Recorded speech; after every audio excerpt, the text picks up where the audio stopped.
नमस्कार दोस्तों। आज हमारे भूतपूर्व प्रधानमंत्री श्री अटल बिहारी वाजपेयी की जयंती है। अटल जी संसदीय परंपरा के शिखर पुरुष थे। एक साधारण शिक्षक के घर जन्म लेकर अटल जी ने न केवल देश में बल्कि पूरे विश्व में जो छाप छोड़ी, जो जगह हासिल की, वो उनकी प्रतिभा का प्रमाण है। चाहे सत्ता की चमक हो या विपक्ष का वनवास, अटल जी पूरी मस्ती के साथ जिए, कभी हार नहीं मानी। हार नहीं मानूंगा, रार नहीं ठानूंगा, काल के कपाल पर लिखता मिटाता हूं, गीत नया गाता हूं, गीत नया गाता हूं। उनकी रचना लोगों के दिलों में सदैव उनको जीवित रखेगी। अटल जी के व्यक्तित्व के अनेक आयाम हैं। कभी एक पत्रकार ने कहा था कि अटल जी का व्यक्तित्व असंभव विरोधाभासों का मिश्रण है। वह संघ में भी हैं, उदार भी हैं, राजनीति में हैं और कवि भी हैं, भीड़ में भी हैं और अकेले भी हैं। स्वयं अटल जी के शब्दों में अगर कहूं तो अपनों की भीड़ में मीत नहीं पाता हूं, गीत नहीं गाता हूं, गीत नहीं गाता हूं। आज राजनीति में कटुता का वातावरण है। लोग एक दूसरे पर आरोप लगाते समय शब्दों की मर्यादा भूलते हैं, अस्तरहीन भाषा का प्रयोग करते हैं।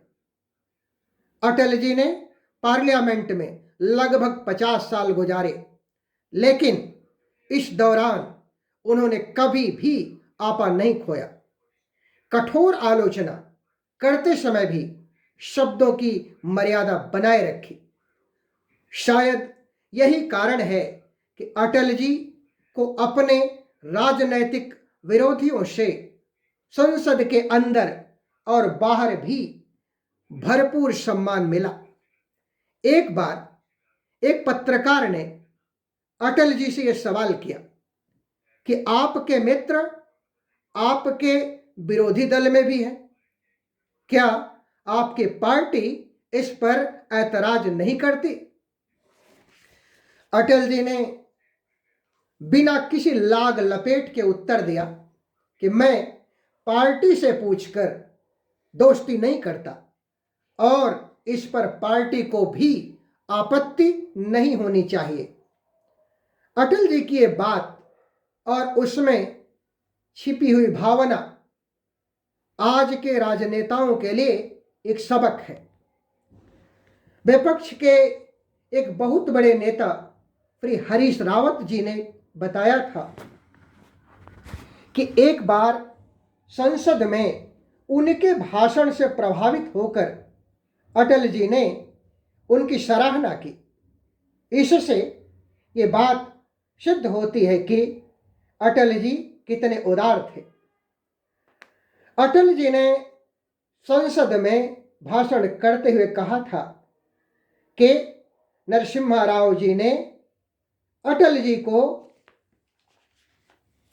विरोधी दल का नेता होने के नाते देश का पक्ष रखने के लिए जिनेवा भेजा था। सत्ता पक्ष का विपक्ष पर इतना भरोसा क्या आज के दौर में भी संभव है? यह एक ऐसा प्रश्न है जिस पर हम सभी को सोचने की जरूरत है। क्या आज के राजनेता अटल जी से कुछ प्रेरणा लेंगे?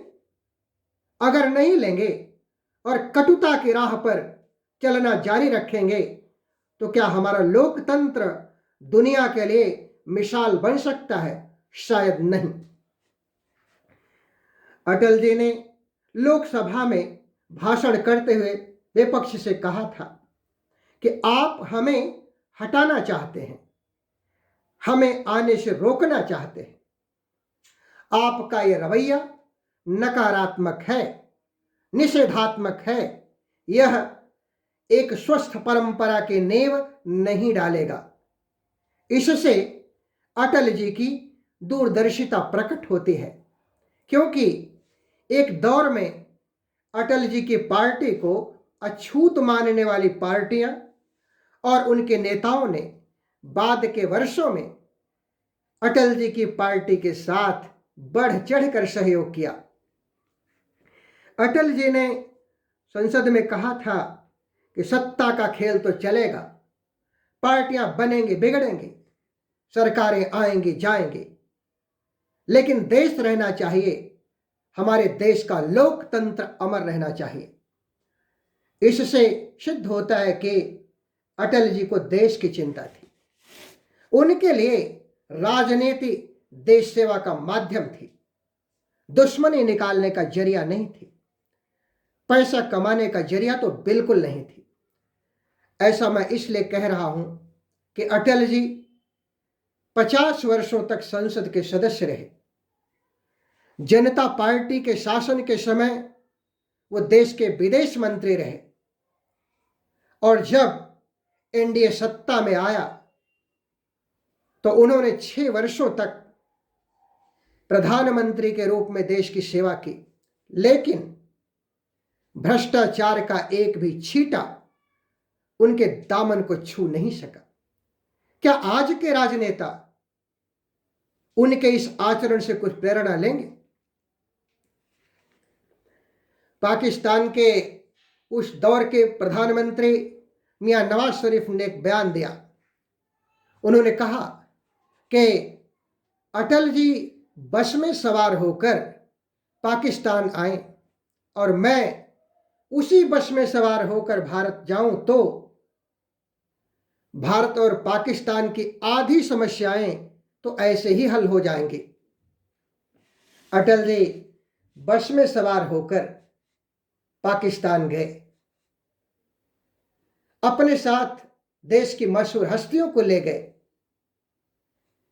क्योंकि अटल जी सिर्फ बोलना नहीं जानते थे, वो शांति की स्थापना के लिए प्रयास भी करना जानते थे। वो कहते थे कि हम अपना दोस्त बदल सकते हैं, लेकिन पड़ोसी नहीं बदल सकते। दोस्तों, जब अटल जी बस द्वारा पाकिस्तान जा रहे थे तो सारा देश उनकी कामयाबी की दुआ कर रहा था। ये बात और है कि हमारे कायर पड़ोसी पाकिस्तान ने हमेशा की तरह उस बार भी हमें करगिल का खंजर भेंट किया, और हमारी सरकार ने ऑपरेशन विजय के द्वारा पाकिस्तान के हिमाकत का मुंहतोड़ जवाब भी दिया। आज इस वीडियो में अपनी जो कविता मैं आपसे साझा कर रहा हूं, वह अटल जी की उस यात्रा की सफलता के लिए मेरी उस वक्त की दुआ थी।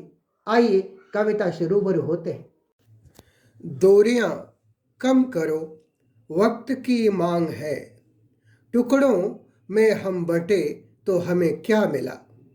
अश्क से हमने भर दी हमारी जमीन और दरियाए खून से घिरा काफिला। कैसी है जंग ये, कैसी जद्दोजहद, भाई से भाई का आशियाना जला। सबकी जुबां पर यही एक सवाल, कब रुकेगा खुदा खौफ का जलजला। आइए हम सभी मिल करें ये दुआ, पुरअमन हो जहां हो सभी का भला। यदि वीडियो पसंद आए तो इसे लाइक व शेयर करें। दोस्तों, मासूम समाज की आवाज़ है, अतः इस चैनल को सब्सक्राइब करके अपनी आवाज़ को बल प्रदान करें। धन्यवाद।